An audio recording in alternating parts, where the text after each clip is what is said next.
क्या कोई black hole हम सभी को एक दिन खत्म कर सकता है? क्योंकि इस यूनिवर्स में बहुत सारे हैं।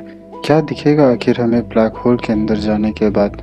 अगर ऐसा होगा तो क्या अर्थ सूरज और ब्लैक होल दोनों को ऑर्बिट करने लगेगी या अर्थ ब्लैक होल के अंदर खींची चली जाएगी? बस अर्थ से 3000 लाइट ईयर्स दूर एक आईएसए ब्लैक होल है जिसे आप अपनी आंखों से देख सकते हो। बस शुक्र है कि हम एक सेफ डिस्टेंस पे हैं इस स्टेलर ब्लैक होल से, और भी ऐसे ही बहुत ब्लैक होल्स से। हमारे गैलेक्सी में ऐसे 100 मिलियन ब्लैक होल्स हैं जिसके बारे में हम जानते हैं, और वो अवशेष है उन सुपरनोवा के जो तब होता है जब हमारे सूरज से 10 से 20 गुना बड़े तारे एक दूसरे से टकरा जाते हैं।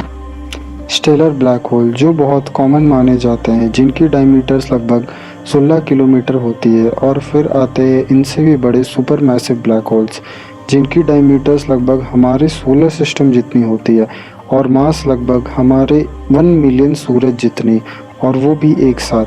उनमें से एक को सजिटेरियस ए के नाम से जाना जाता है जो हमारे गैलेक्सी के बीचों बीच है। तो एक ब्लैक होल को कितने पास होना होगा हमारे लिए खतरा बनने के लिए? टेक्निकली एक ब्लैक होल जिसकी साइज़ एक पिन जितनी 1 mm हो, और अगर वो हमारे अर्थ के काफ़ी नज़दीक हो तो भी वो हमें ख़त्म कर सकता है। उसके डेंस मास और एक्सट्रीम ग्रेविटेशनल पुल के कारण हम लोगों की जीने की चांसेस इस चीज़ पे टिकी है कि हम उस ब्लैक होल को पार कर सकते हैं या नहीं। आप इस ब्लैक होल को पॉइंट ऑफ नो रिटर्न के रूप में सोच सकते हैं, क्योंकि उस पॉइंट को पार करने के लिए हम लोगों को लाइट की स्पीड से भी तेज़ जाना होगा। अगर अर्थ उस ब्लैक होल के ज़्यादा नज़दीक आ जाए तो अर्थ का वो हिस्सा जो ब्लैक होल के सबसे नज़दीक होगा वो उस ब्लैक होल की तरफ खींचा चला जाएगा, और हम लोगों का एटमॉस्फेयर खाली होना शुरू हो जाएगा। अर्थ के कई टुकड़े होने लगेंगे। अगर अर्थ उस ब्लैक होल के ऑर्बिट में चली भी जाती है तो हम लोगों को हीट और अनइवन ग्रेविटेशनल पुल का सामना करना पड़ेगा, और हम लोगों का प्लैनेट धीरे धीरे बर्बाद होने लगेगा।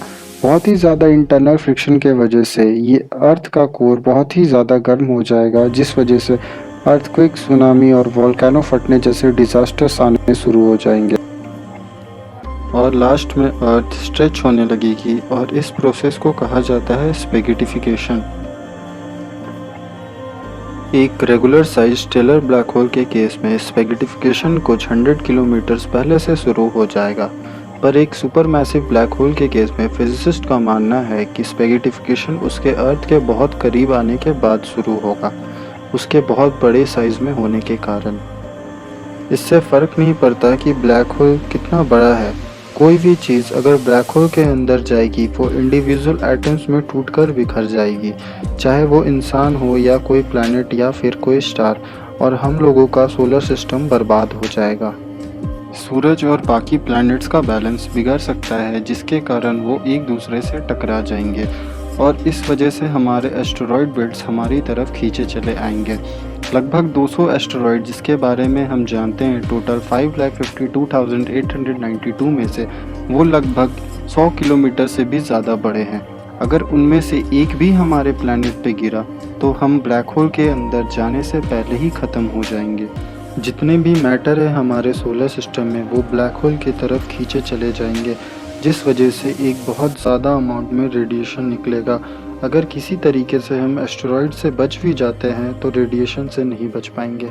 एस्ट्रोनॉमर्स ने ऐसे रेयर सर्कम बाइनरी प्लैनेट्स को खोजा है जो 2 स्टार्स को ऑर्बिट करते हैं, तो ये संभव हो सकता है कि अर्थ, सूरज और ब्लैक होल दोनों को ऑर्बिट करने लगे, पर एक्सट्रीम टाइडल फोर्स के कारण ऐसा हो सकता है कि अर्थ हमारे रहने लायक ना रहे, और ये भी हो सकता है कि हम सूरज से जाकर टकरा जाए या फिर ब्लैक होल के अंदर खींचे चले जाए, या फिर अपनी ऑर्बिट से भी निकल जाए।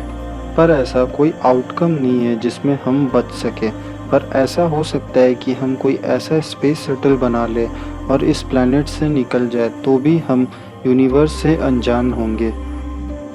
तो सच ये है कि हमें नहीं पता क्या होगा, क्योंकि हमें ब्लैक होल के बारे में ज़्यादा कुछ नहीं पता।